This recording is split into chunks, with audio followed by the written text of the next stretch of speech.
Hey, Chelsea fans, Dan from the London is Blue podcast here. This is our match preview for the match versus Leeds. So we want you to get in, enjoy this one. Don't forget to hit the like button, the subscribe button. Make sure to follow all of our videos, and you know what to do. Keep the blue flag flying high. We're not in Frank's backroom staff, clearly. We're not. No.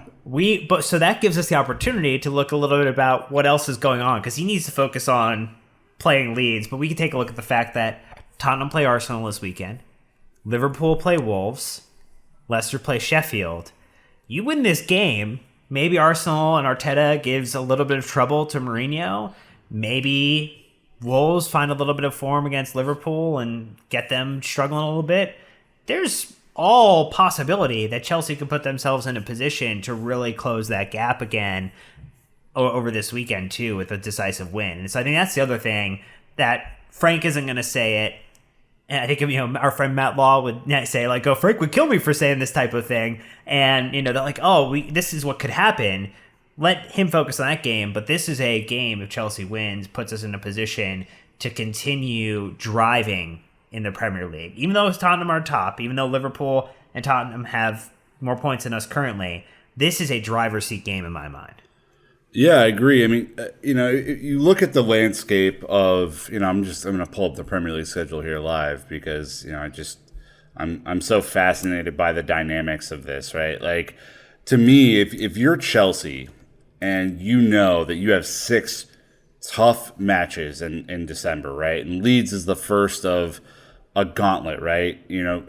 We're going to play every academy player that we have against Krasnodar, which we should, because we earned that right? I mean, this is a game that Chelsea... Danny Drinkwater gets his first minutes for Chelsea this season.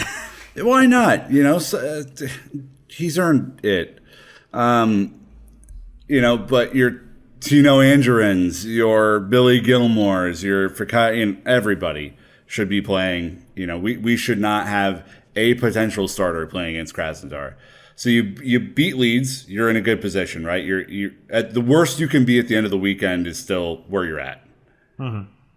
Then you go to Everton, who's on a bit of a slide, not playing certainly as well as they were at the beginning, but we know going up to Goodison, I forgot the name of their stadium for a second. Going up to Goodison's a tough matchup for Chelsea. Okay, so whatever you factor that in. Going up to Wolves, tough, although we've beaten them up there the last handful of seasons, so I feel pretty good about that. Then you have the Declan Rice derby against West Ham at home, perhaps one of Declan's last games before he joins Frankie Lampard's Showtime Blues in January. And just, you have that, and then you go to Arsenal. Big month, right? So let's play out a scenario where Chelsea... Oh, and then you have Villa at home. Sorry, that's the last game of the calendar year. Sorry, so 7 matches, actually. Whoops, not 6. Counting has always been my strong suit. Big stats, guys,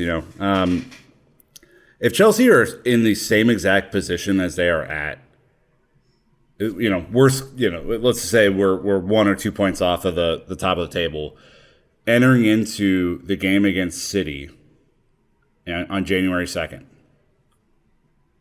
and you win that game, there's something serious to talk about.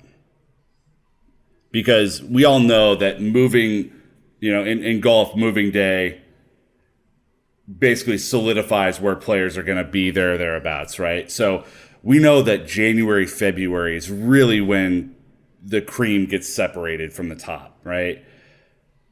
You make it through this gauntlet of December and you're in a 1 or 2 points off, or potentially you're doing better than that. It's a really significant deal. I don't know if that's going to happen. It's a tough month, assuredly, but you can make an argument, Dan, looking ahead, and I know that's not the point of this whole segment, but I'm just looking ahead going, you beat Leeds, it sets it up. The team continues on this confident run. You do whatever against Krasnodar, it doesn't matter because you've already won the group. Then you really get these players ready for Everton next. Well, and you think about that we might have mentioned this too previously. Spurs have Arsenal coming up. Then they go and play Palace, who's not necessarily a pushover this season. Nope. You go up against Liverpool. They go up against Leicester. So you start to see a pattern here. They go up against Wolves of their last calendar game of the year. Their last calendar game of the year is Fulham. So let's just give them the 3 points for that one. Yep. But potentially puts them in a position where they could drop points in this run of matches as well. Liverpool, if they could split points with Spurs when they have a chance to play. Liverpool are also dealing with, several injuries across their squad still at the moment. So there's all likelihood that Chelsea could find themselves in a really positive position, but they have to win this match. Winning this match is key to that. So let's kind of talk through, what do you think the starting 11 looks like? There's going to be a lot of people, and Shane on Discord is talking about maybe we need to bury the word meritocracy if Giroud doesn't start because he just scored 4 goals. But surprise, Nick, I don't think he's in your starting 11, your prediction here. So is Frank Lampard, do we have to kill the word meritocracy after this match? No, you don't have to kill the word meritocracy after this match. It's a matter of rest, I think, more than it is about meritocracy. We said after the Sevilla review, which was just one day ago, it will be incredibly harsh if Giroud doesn't start this game after what he just did. He will not be happy, guaranteed. He's done what he can do, right? He scored 4 goals in a match. That's a lot. That's many goals. But you look at how this team needs to set up, and I think Frank does the rotation thing on purpose. Not only does it get players who are on the fringes match time and gets them humming along and ready to step in at a moment's notice, should you have an injury, should you have a COVID scare, should you do whatever. But it gives your Timo Werners a chance to just relax for a minute, the first time he has all year, really. It gives Pulisic a chance to maybe work his way back into the squad as a sub. It gives Callum some minutes on this, whatever. You see what I'm doing here. So my estimation is that instead of Giroud, Tammy Abraham will start this game. And it's because of the things that we were talking about. You brought up a really good point, just the style of play against Leeds it's a little more demanding from a speed perspective. You want to be able to counter quickly. You want to be able to free up. Tammy can hold up the ball just fine.